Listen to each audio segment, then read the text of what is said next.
Recording going. Okay. So the definition of a three-way call, just so that we're all on the same page, is a call with support and potential.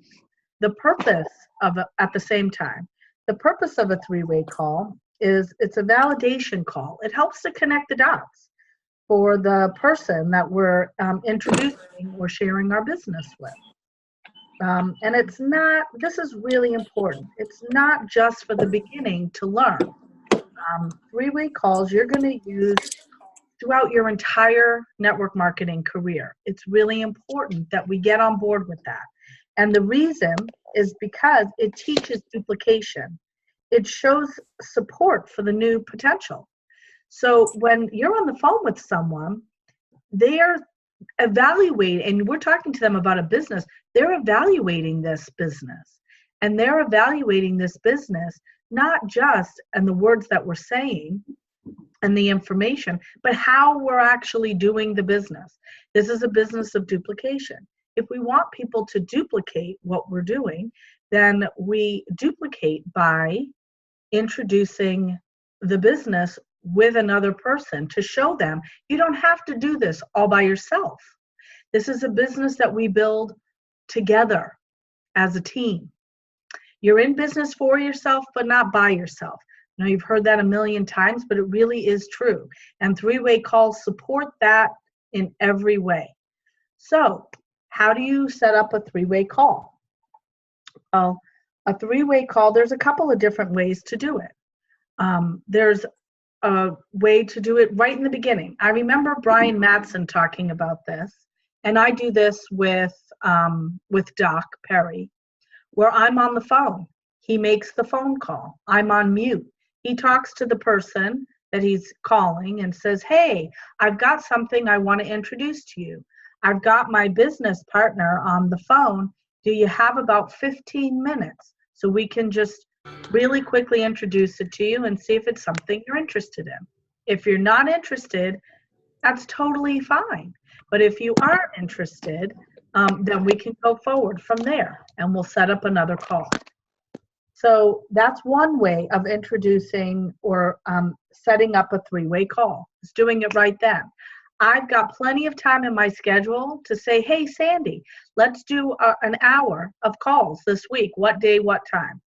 Monette, let's do an hour or 2 hours of calls this week. Andrea, let's do 20 minutes of calls.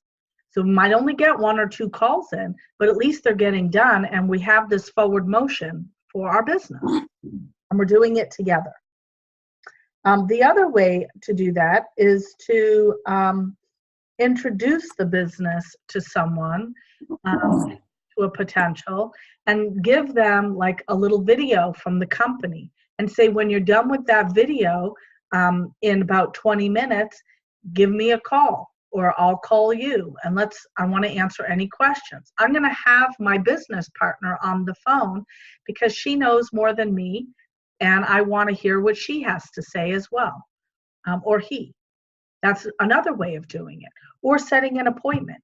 At Tuesday at 10 o'clock in the morning, I want to do a call with you and my business partner so that we can discuss how we're going to build this business and how we can do that together. So there's a couple of different ways to do that. I want to go over really quickly how it's going to sound. So I'm going to give you an example. I've called Bob. Hi, Bob. How you doing? Do you have about 15 minutes for me? I wanted to introduce you to something I'm really excited about. I think this will be something that could fit perfectly in your life, and I want to share it with you. You might be interested. You might not. Do you have 15 minutes for me right now? I just want to let you know I have my business partner on the phone with us. And the reason is because I'm new at this and I really want to hear what they have to say and get your questions answered, which will answer my questions as well. Do you have the time? If you don't have the time right now, when would be a good time? Can you do Tuesday at 10 o'clock? So this is a way that we can start introducing this business to your potentials. You don't have to do this alone. And when you do this alone, you're introducing that concept to the people that you're introducing this to. And they're going to think they have to do this alone. And that's what you're going to be duplicating. So just keep that in mind. It's really easy in the beginning to have an ego. You know, a lot of us have that, especially if you're a doctor or, you know, like Andrea is like a herbal, you know, goddess, or, you know, a veterinarian, or, you know, a specialty in your field. Monette, you know, knows more about, you know, beauty care and than anybody on the phone. So it's really easy to think, you know, what's she going to teach them that I can't? I'm the professional here. What's Tracy gonna, she was a chef. What does she know about this? How is she gonna be able to give them information that I'm not able? And it's really easy to have that ego and let that ego take over to run the business. What I say to you is that in the beginning, it's duplication versus ego. We wanna teach the duplication and let the ego go. Because once we let the ego go and we allow our team to help us build our business, it's going to move forward exponentially faster. And then we're not running into the ego of the potentials that we're introducing the business to. We're teaching them there's no room here for ego. We're all doing this together. It doesn't matter if you were the president or a CEO of a company and the person that's doing the three-way call with you was a waitress. It doesn't matter. She's got information to give to your potential. Now, here's the other very interesting thing. In the beginning, it is about getting information. But later, as you're building your business and you know all the information, it's not really so much about having somebody teach who has more information. It's more about building connection and building relationships. Okay? So we really want to build those relationships between our support team and our potentials. So then our potentials feel comfortable to be in touch with our support team. And they know they've got this big team of people that they can rely on to help them build their business. And then it becomes a business of relationship. That's how we build the relationships. Okay? So that's kind of all I wanted to touch on with the three-way calls. I'm looking down because I'm looking at my notes. I actually made notes. I was really proud of myself. So the other thing that I want to talk about is make a list of support members that can assist you with three-way calls. Have their phone numbers readily available. I can help anybody build that list. The reason for that is because when I do three-way calls, Laura is not the only person that helps me with my three-way calls. Not only because she's not always available, but I like to match personalities. If I have somebody that I know is going to get along great with Sam or Vandy, I'll set up the call with them. If I have someone I'm talking to and they're involved in sports and surfing, I'll call Daisy. She may not be always available, but at least, you know, I work to get that set up. I match the personalities to the people that I'm introducing the business to. And it doesn't have to be just people on your support team. So I've done three-way calls with veterinarians that we're working with and other people. They're not even part of my team. That's the beauty, by the way, of LifeVantage. You can call anybody. Anybody will do a three-way call for you. It's not about just sticking to your team. Look up beyond your team. If you know somebody who's a physical therapist, ask Rusty to help you with the call. He will. And I'll help Rusty with anyone on his team that he might need to have me help with a three-way call. That's how we all work together. That's the beauty of our team, of our LifeVantage culture. We all work together to build this business together. Okay? So I have a huge list of support team and phone numbers. If anybody needs access to that list, just ask me. I'm happy to help brainstorm and figure out who might go best with that person and get them set up for a call. When you're talking to like the pro tens and whatnot, it becomes far more difficult to get a call set up. But it's always, worth a shot if you want to get like a group together and ask them to come on and speak for a little bit. There's that opportunity as well. I have free conference call and Zoom. So at any point, we can always utilize these tools as well to do 3-way, 4-way, 5-way calls or meetings just like we're doing right now, especially if we want to do face-to-face. I want to use our Zoom more. I think it would be fun to have one of your potentials and myself and yourself on a Zoom where we can all see each other and talk and have a video conference like Jetsons. I think that'll be a lot of fun. Okay, so now we've kind of covered the part of this about 3-way calling. We have a really good understanding of what a 3-way call is and why we're using it in our business and how to set it up. What I really want to talk about now is edification. And for those of you that don't know what edification is, it is the introductions that you're using to introduce your potential to your support. So here's something that's really, really important. Always introduce your potential first in the call, not your support. So if we're on the call with, I'm going to use Bob because that's such an easy name, like myself and Bob and Andrea. So Andrea will introduce Bob to me first because he's the most important person on the call. So Andrea would say something along the lines of, Bob, I want, Tracy, this is Bob. He's a good friend of mine. I've been friends with him for years. I'm so excited to introduce this to him and to have you give him information. This is what I've already shared with him. Bob does this for a living. He, drives forklifts, and he's a great guy. He's married. He's got 2 kids, and I think this would be a great way for him to build a retirement plan B. Bob, this is Tracy. She's my business partner and friend. She's been doing this for a couple of years. She works really hard. She's built a nice little team for herself, and she has a lot of information that she wants to share with you. She's become a good friend. She's a good person, and I know that she'll be able to answer your questions. Bob, this is Tracy. Tracy, this is Bob. And then we move forward with the call.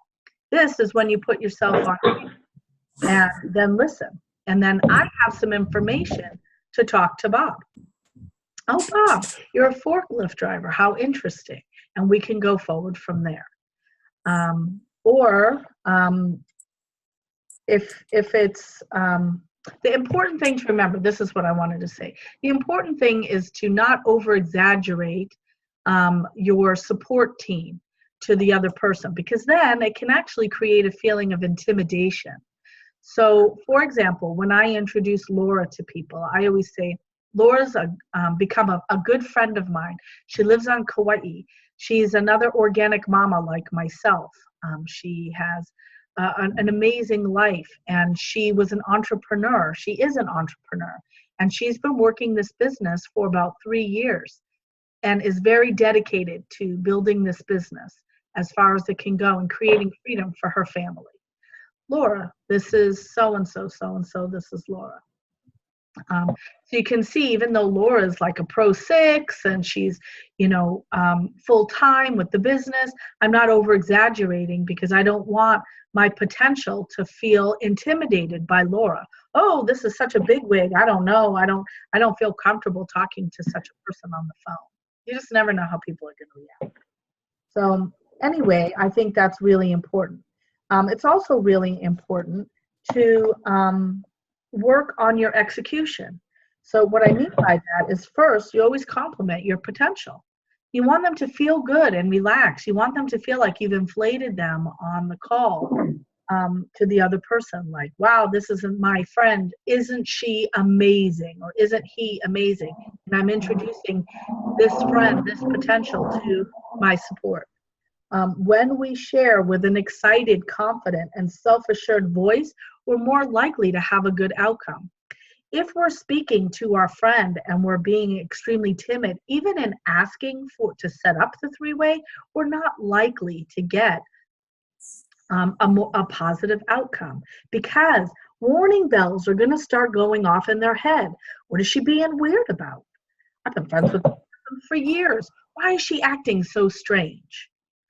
So these are the things to think about. You know, we're here to introduce this business to people. They might not be interested. It's okay. As I always say, if they're interested, awesome and amazing. We'll take it to the next step. If they're not interested, they're not the droid we're looking for. Keep that in mind. There's billions of people, as Skip Campbell says, people are like dirt. Okay? There's billions of people on the planet. They're everywhere. So if one person says no, it's just not their time. It's not the right time for them. Move on. Keep moving on. And as we always hear, this is a numbers game. We're looking for the five people that are going to get as excited as we are. We're looking for 5, just like ourselves. We want to duplicate ourselves. If I could replicate myself, I'd be a pro 12 already.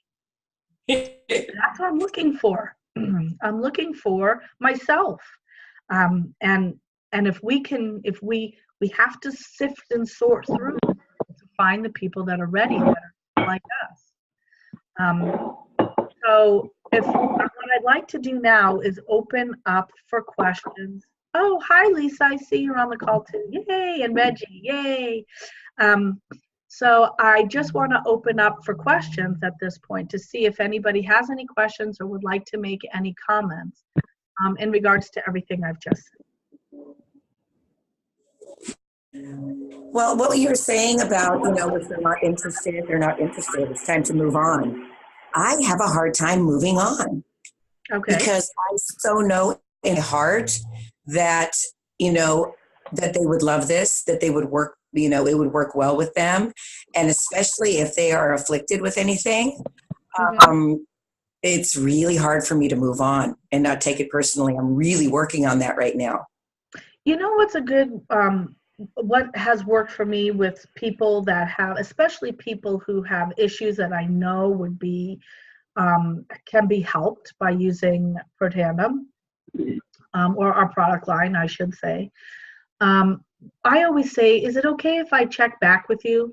I just want to be able to share with you what I'm experiencing, without any expectations. You've made it clear as to what your position is. But as my friend, I would appreciate it if you could support me by just, listening to what I have to say.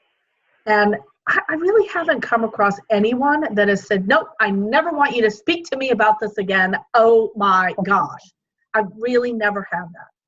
If they're your friend, they love you and they want to support you.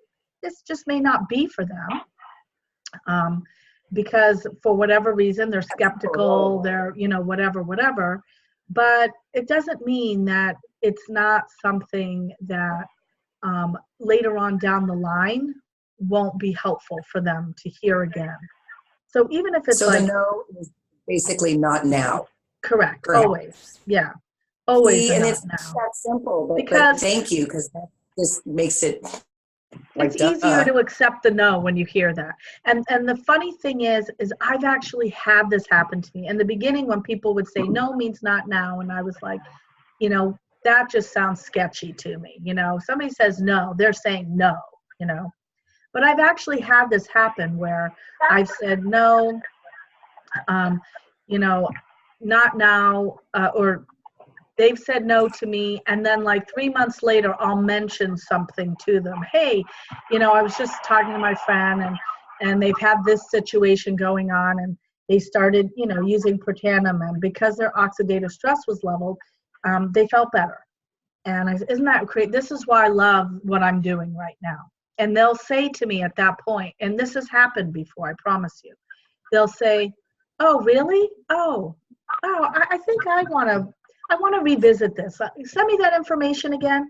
Blows my mind every single time. I'm like, really? Okay, because that was a pretty adamant no there a couple months ago, but fine. I'm happy to send you the information again. And it's almost like that, that FOMO. It's like they get that fear of missing out. Fear It's of like, oh, missing out. wow. Absolutely. Yes. Well, you didn't really need me. You moved on and you're helping other people. Wait a minute. Yes, totally. Absolutely. Yeah. And that's also the other importance of three-way calls, by the way. That third-party validation. Do you know that you've been watching TV? You see those stupid drug commercials.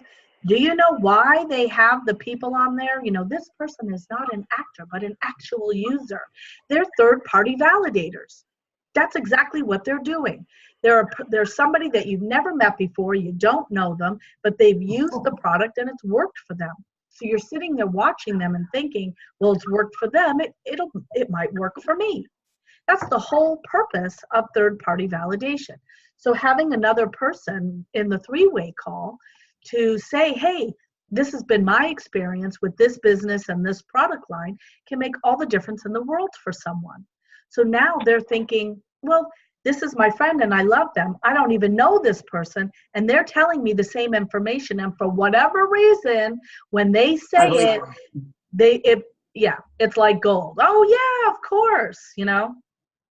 I don't know if anybody's read Carrie's book, this book. Carrie Dickey wrote this book about network marketing. And I read it and Andrea is reading it right now. And what she talks about in here is the story with her ex-husband, Gordon, who's a soccer player or football. And she was saying, by the time she got to 40, her body was really messed up. She found Bikram yoga. So she was doing that, singing the praises of Bikram yoga, really into it, doing it so much, trying to get Gordon to come with her. Come on, let's do this together. Let's go to a class. Look at all these studies. Look at all these soccer players that are doing Bikram yoga. Look at all these professionals. And he was always like, no, no, no. And then one day he came home and said, I'm going to Bikram yoga. My friend Tony invited me. He told me that professional soccer players use this. I can only imagine the look on her face, right? The one of, are you kidding me right now? I've been telling you this, I don't even know how long. I've come into that more than I can tell you. Yeah, that's the point. It's third-party validation. That's why three-way calls work. That's why we're going to be using these throughout our whole career. We're not in this alone. So the reason that I wanted to do this, we're coming up on the half-hour mark. So the reason that I wanted to do this call was to impart to you how simple this is. It really doesn't have to be complicated. When we call a friend, and I do this, I still do three-way calls with Laura, and I'm doing three-way calls for you guys. You all. Try not to use the word guys. Tracy, I have a question. Yes. Tracy. Hi, Lisa. Hi. Sorry, I've been so out of touch, everybody. But I have a question. Say you're wanting to set up a three-way call with somebody who you don't know very well, but you just, met in a certain situation, and you can see that not from the business perspective so much, but from their, health condition, that they could really benefit from Pro Tandem. Like, are you using the same approach because you don't know them as well as like a good friend, Absolutely. So what I would say to them is, I'm working with something that I think might really help you. And what I would like to do is set up a time for just like 15 minutes and have my business partner who has a lot more experience explain it to you. If it's something you're interested in, great. If you're not, that's okay too. But I really think that this is important information for you to hear. When would be good for you? Would Tuesday at 10 work? Okay. I always like to set up calls like, Lisa, if you get in touch with me first and say, Tracy, when do you have time in the next couple days? And I'll give you times. So that way, when you're talking to people on the phone, right? And you call this person and you say, hey, well, are you available tomorrow at 2? Because you already know I'm available, right? And then if they say, no, tomorrow at 2 doesn't work, but I can do 3. Okay, great. No matter what time that person is available, take it. Because if I'm not available, Lisa's available. Lisa. Laura's available. If Laura's not available, Sam's available. We've got like a whole support team of people. If nobody's available, then which is highly unlikely. But let's say, go outside of our support team. Go, ask me, Tracy, I'm having a hard time finding someone to help me with this three-way, and I know you're not able to. Can you help me? I know so many people in our company that can help with a three-way. Like Jen Murray or Carrie Hiltsley, there's tons of people that we can call on. Okay? Does that help, Lisa? Question before I gotta go is that the ABC special, it's very helpful, but it's kind of old now, and sometimes people look at me, this is like over 10 years old or something. Is there anything more contemporary that you guys are, having people check out? Well, there's a 5-minute video that the company put together that's really hip and new. It's good for the millennials. Okay. It compares your body's systems to a smartphone. So you can use that one. But when I use the ABC, I always tell people ahead of time. Yeah. This was done in 2005. Yeah. It's an older video. The reason I'm sharing it with you is because in 10 minutes, John Quinones explains it perfectly. So I use it more as an explanation tool. I also say this is the birth story of our company. Back in 2005, we were just getting started, and this is what they discovered. We know so much more than that now. Right. This is a perfect way for you to be introduced to this because it explains it so well. And that way, when they see it's in 2005 and it's dated, they're not thinking, what is she showing me this 10-year-old video for? They're not they're not surprised. Yeah. Yeah, 14-year-old video. Yeah. What's that? They're not surprised. Thank you, Tracy. They're not awesome. They're not like, wow, that lab coat is like ancient, What's up with that hairdo? Could be worse. Could be from like 1988. Those are always the funniest videos to watch, by the way. Yeah. I don't know if anybody's gone on YouTube and watched old John Rohn videos. Oh my gosh. Those are the funniest.